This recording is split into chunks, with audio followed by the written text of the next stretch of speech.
বাংলা এডিশনকে বন্ধ করে দেওয়ার পরিকল্পনা করা, বিভিন্ন সোশ্যাল মিডিয়াতে হস্তক্ষেপ করা, সঠিক পথে যারা রয়েছে তাদেরকে বাধা দিতে যাওয়া, ফ্যাসিবাদের পদধ্বনি যারা দিচ্ছেন সেই অন্তর্বর্তী সরকারকে নিয়ে কথা বলতে হবে।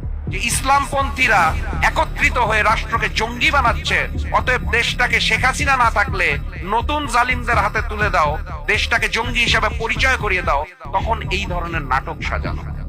নতুন করে যারা জালেম হচ্ছে এবং আওয়ামী লীগের পথ অনুসরণ করে দিল্লির সামনে মাথা নত করে নতুন করে ফ্যাসিবাদ সৃষ্টি করতে যাচ্ছে, এই তিনটা জায়গা নিয়ে যদি কথা বলতে হয়, আমি সেই অংশও বাদ দিতে পারবো না যে 5ই আগস্টের পর ক্যান্টনমেন্টে আওয়ামী দোসরদের রক্ষা করে যাদেরকে পরবর্তীতে দেশ থেকে সসম্মানে নিরাপদে প্রস্থান করার সুযোগ যেই সেনাবাহিনী দিয়েছে, সেই সেনাবাহিনীকে নিয়েও তো কথা বলতে হবে। শহীদ প্রেসিডেন্ট জিয়াউর রহমানের সুসন্তান লন্ডনে বসে যখন বললেন যে বাংলাদেশে ফেরত আসার সিদ্ধান্ত আমার একার না, আমি জানি না যিনি নিজের দেশে আসার সিদ্ধান্ত একা গ্রহণ করতে পারে না, তার ঠিক 12-13 দিনের মাথায় যেদিন শহীদ ওসমান হাদিকে গুলি করা হলো, সেদিন সন্ধ্যায় কারা তাকে সিদ্ধান্ত দিয়ে দিল যে এবার নিজের পায়ে দাঁড়াতে হবে, এবার আপনি বাংলাদেশে ফেরত যান।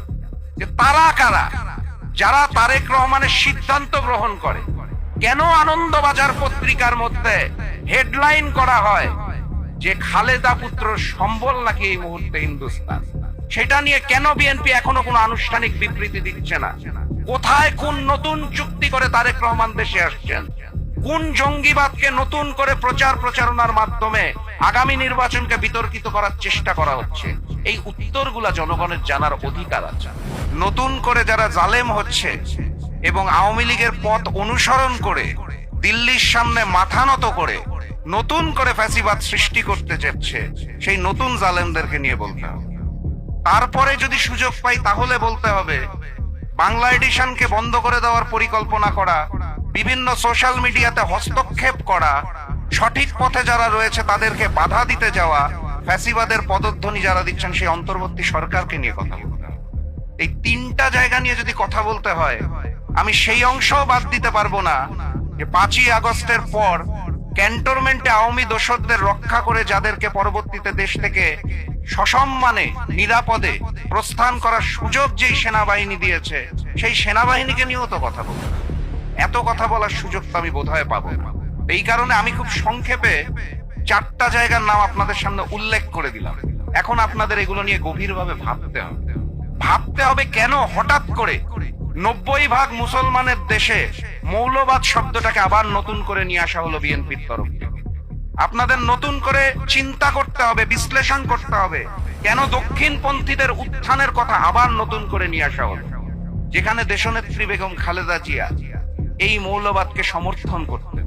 সেখানে এই নতুন বিএনপি কেন হঠাৎ করে মৌলবাদ নিয়ে এত চিন্তিত হয়ে পড়ল? কেন ভারতে দিল্লিতে এই মুহূর্তে আমার দেশের দূতাবাসগুলোর উপর হামলা করা হচ্ছে এবং তারা সেই হামলার মধ্যে হুমকি দিচ্ছে এবং বাংলাদেশে হিন্দু সম্প্রদায়ের একজনকে করার রেফারেন্সকে টেনে আনছে? আপনাদের বুঝতে হবে হিন্দু সম্প্রদায়ের যাকে করা হয়েছে সেই ঘটনাটাকে বিশ্লেষণ করতে হবে, রয়ের পরিকল্পনাটাকে বুঝতে হবে। আমাদের দেশের কালচারে, আমাদের দেশের সংস্কৃতিকে যখন আমরা কোনো ব্যক্তির উপর উত্তেজিত হই, আপনারা খেয়াল করে দেখবেন প্রথমে তাকে ঘেরাও করা হয়, এটা আমাদের কালচার। তারপর তাকে চটথাপ্পড় মারা হয় বা প্রহার করা হয়। খুব বেশি হলে তার মাথার চুল কেটে দেওয়া হয়, মুখে কালি মাখায় দেওয়া হয়, গাছের সাথে বেঁধে রাখা হয়। এভাবে সরাসরি করা হয় না। যখন খুব এক্সট্রিম পর্যায়ে যায়, জনগণ উত্তেজনায় যদি করে আগুন দিয়ে পুড়িয়ে দেওয়ার কালচারটা বাংলাদেশের না, এটা হিন্দুস্তানের কালচার।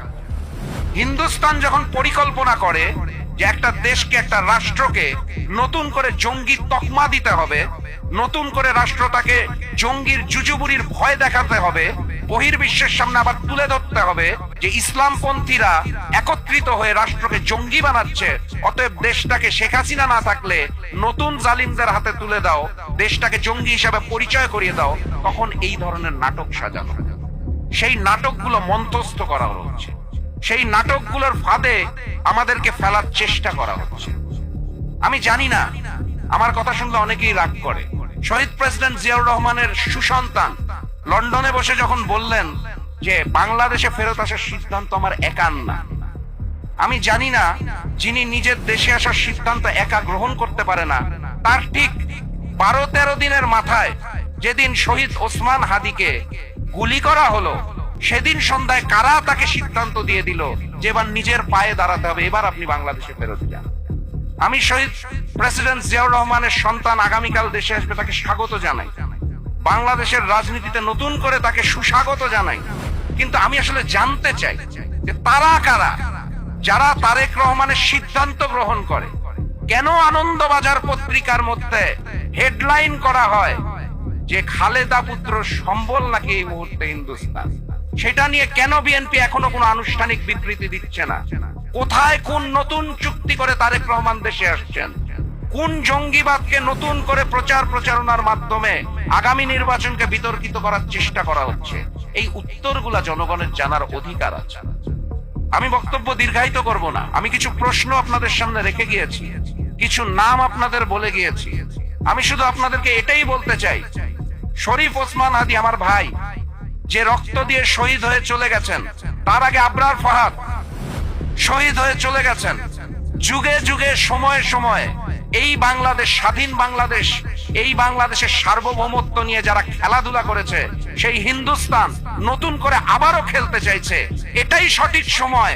আমরা যদি একত্রিত হয়ে এই ষড়যন্ত্রকে রুখে দিতে না পারি, তাহলে নতুন বাংলাদেশে আবারও ওই দিল্লির তিলকওয়ালী মুখ্যমন্ত্রী ফ্যাসিস্ট শেখ হাসিনা যেভাবে মাথা নত করতেন, সেজদা দিতেন দিল্লিমুখী হয়ে, আমাদেরও সার্বভৌমত্ব আবার সেই জায়গায় যেতে হবে।